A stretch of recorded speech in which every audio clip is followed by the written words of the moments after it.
beers. The Great Beer Garden. Hey! The fantastic stage and sound.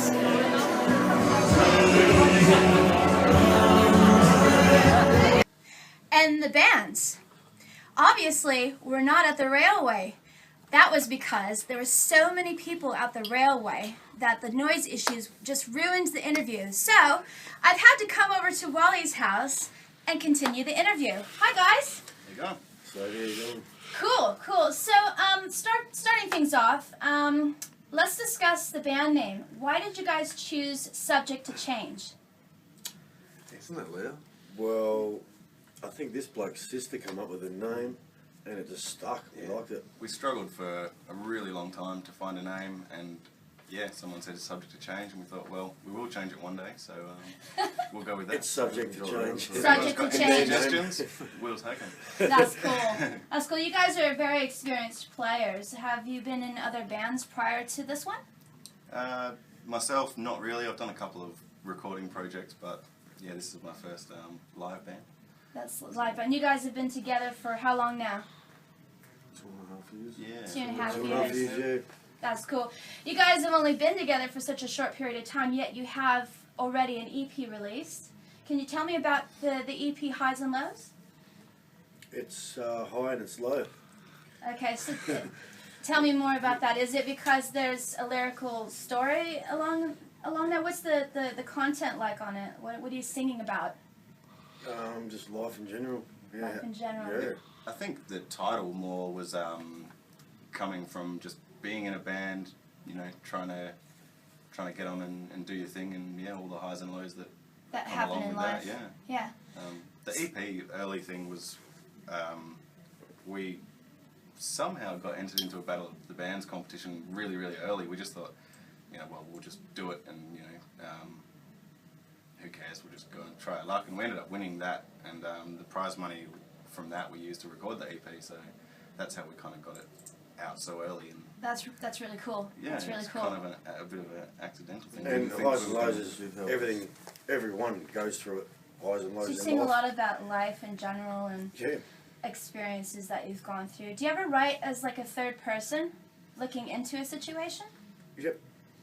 Okay, Yeah. tell me more about that. No, we just try and keep everything on a positive note. Okay, so tell me one of your songs. Tell me what it's called, and then tell me the story behind it. Well, positivity. A song called Positivity. This relates to keeping a positive attitude in life. Why did you initially want to write that song? What was it about you that that you had to purge that kind of subject? I just felt there's a lot of negativity out there. Mm-hmm. A lot of hate songs. Yeah. Where we basically wanted to do the opposite. Yeah, and not be depressive. Yeah. Grunge rock music. Yeah. Do something a bit, a bit more different. Nicer. More and inspiring. Distorted. More inspiring Yeah. kind of thing. Yeah. Yeah. So what is the writing process like for you guys? What comes first? Music, most of the lyrics? time, music. Yeah, will come Like a first. riff, we'll have a riff or something, or just bass line or something like that, and we just sort of start grooving along with it, or put it into structure. Once we have the structure there, then it turns into a song. So. Do you ever just like write any kind of drum beats on your own and just say, hey, look, I've got this idea, it's a drum beat, what do you think? And then do they write anything to that? Have you ever done that? I think No Coming Down was like that, wasn't it? Yeah, we've tried, done that with a lot of bass and drum grooves together, and then build a song from there. Yeah. Or Social Intercourse, that came from just the title. Someone was given as shit at work saying that he talks a lot of crap. Your social intercourse. Yeah. And this bloke texts me and goes, I want you to write a song called Social Intercourse. I'm like, fuck, I like that. And then that was it, within half a jam. Then this bloke come up with a bass line, just started the bass line, made up the riff. So did that song just kind of click and it just kind of happened? Yeah, absolutely. That was one of those moments that I was like, holy shit. Yeah, we just gelled. That's fantastic. Like that, Kind of a crowd favourite. We've gelled ever since we found Lawrence. Yeah. Me and this bloke, we've jammed all our life. So how did you guys get together? Because you said We were in a cover band called Unanswered.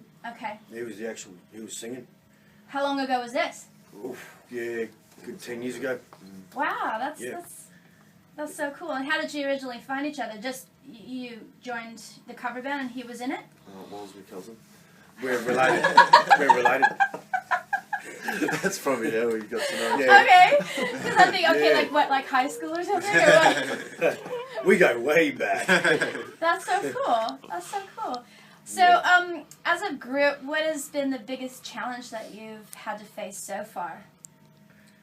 Come to rehearsals. Rocking up, showing up at rehearsals. I reckon, like, because we did, like, so early, lots of things happened. Like, we got, you know, the band comp was really our first kind of gigs. You know, we maybe did one or two before, and then that all happened. We had the EP that got released. We had a pretty big release show for that, and then it got a couple of plays on 96 FM, and it all seemed to build. And then after that, nothing. So we're just you know, rehearsing and, you know, just beating our heads against the wall. It felt like, so that's probably pretty challenging. Pushing A along. good 12 months of you know, after you have this big rise, the come down. Just where Yeah. the highs and lows come in. Yeah, you as just well. got to Yeah. think to yourself, what, you know, are you doing this just for the sake of it, or are you doing it because you love it? And that we jam because we love it. Just There's plain simple. There's a lot of bands that get together and they play together for a while, and then something kind of just makes it all fall apart. Have you ever had any moments where you're just going like, oh, why the hell am I doing it? Or have you just been like, it's always been cushy? Have there... Definitely hasn't been cushy. It hasn't been So it has cushy, been but challenging. there was not for a second it's crossed my mind. This is not working, or it's Yeah. not. I'm not feeling it. So how do you Yes. guys handle those type of disagreements? You just talk them out, or just say, ugh, and just hang up, or how do you guys deal Helps with them? being cousins and friends. Yeah, because we blew, Lots of and we'll get over it. Yeah. lots Half of an hour booze later. and It's hard for Lawrence. Cool down. yeah. Yeah, Lawrence has actually put up with. He's put Sorry, up with Lawrence. this. I'm Yeah, sorry, Tim. So, Yeah. See- yeah, that's it's a part Fuck of you, it. Ezra. Yeah. Fuck He's the you, rock. all. He's the rock. Definitely the rock. Yeah. So you guys Yeah, have... he's the rock. Yeah, you guys have done a lot of gigs from, say, like Kalamunda in the hills all the way to North Fremantle. How would you describe the difference between the two, going from the hills to Freo? Like, what's it like? Is there any differences? Just being the local at Kalamunda, it's probably easier for people to get down there. Fremantle, where we go, is a bit out of where everyone can go down. Because you guys Sure. generally live south of the city, and then Kalamunda is kind of like an easy point for everyone. Is that right? Oh, it's just because there's not many places in Kalamunda to go, so when there's Yeah. a band on in Kalamunda pub, it's easier for people to go to. And they're free entry gigs as Yeah. well, which I mean, you know, Free entry, that yeah. always Incentive, helps. yeah. You know, people are not happy to pay $10 to see a band, but they'll pay $12 for a pint once Yeah. they're in. So it's, I don't get it, but that's the way it works. So yeah, that's always get a good crowd at Kalamunda or any free entry gigs. Yeah, yeah. But we'll jam anywhere. Yeah, Anywhere. Do you think that venues that charge a cover fee hinder themselves from potentially getting more of a crowd down there? Yeah, absolutely. Yeah. Every free gig we've done has been A lot. twice as many people. That's And fantastic. those people are all going to spend a lot more money on booze, so if the venues were smart, they would definitely, make it free. Definitely. So, what has the gigging scene been like for you guys? It's been really good considering, we've only been together for, 2.5 years. Love We it. can't expect Love too it. much. Yeah, So, yeah. yeah. And you have, By the do you book your own gigs, or do you have a manager or anything that's helping you out? No, we just basically do it ourselves through either friends of friends or bands got a spare spot, we'll take it. That's cool. We've used a couple of booking agents in the past, but they don't really work that well for you. No, So why fine. is that? I think the same as the venue owners. Yeah. It's all about numbers in the door. All this stresses you don't need. So It's a lot of pressure. yeah, and like when we do our own gigs, we can make sure the advertising's done properly, all of that kind of thing, and take control of it. And So, it always works better. you have something to say? Yeah. No. No? No? I'm cool. So, like, for any kind of bands that are kind of starting out or struggling, what kind of advice could you give to these people? Be persistent. Don't persistent. stop. Do what you love. Yeah. do it If you because you Gotta love be playing. polite, but If you really love it, Don't let the poor sales or anything get you down. You gotta get your music out, get it out there, no matter what. Yeah. It's really hard to actually continue to do things when you get a lot of knockbacks. It is really hard. So persistence is And you good. gotta not take it personally. They're not knocking you. They're just, you know, Nah, they're doing what they gotta do, and you do what you gotta do.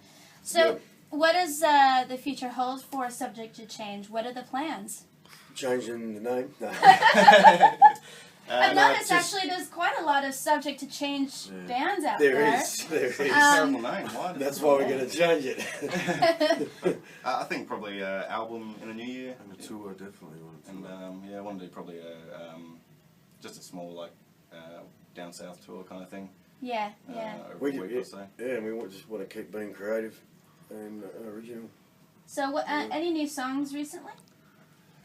Yes. We got heaps of them. We have to keep stopping producing new songs just because we want to get the album done, and we've already got the material for it. So Funds, peoples. Funds.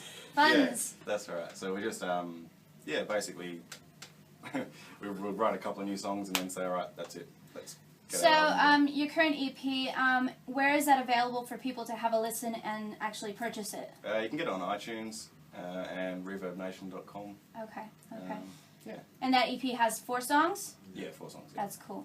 Well, I look forward to reviewing you guys when you have the album launch, like when you guys are ready to do an album. Yeah, I'd like to catch Awesome. up with you guys then. Yeah, absolutely. And if you like Subject to Change, have a listen to their music. And if you like it, please help these guys raise some funds so they can do an album. Or if you've got a suggestion for a better band name, I'd love to hear it. Yes. Definitely. And funds. Peoples. Thanks for joining us on Perth Music Army Patrol, and I hope to see you out patrolling the pubs. Yeah. Yeah.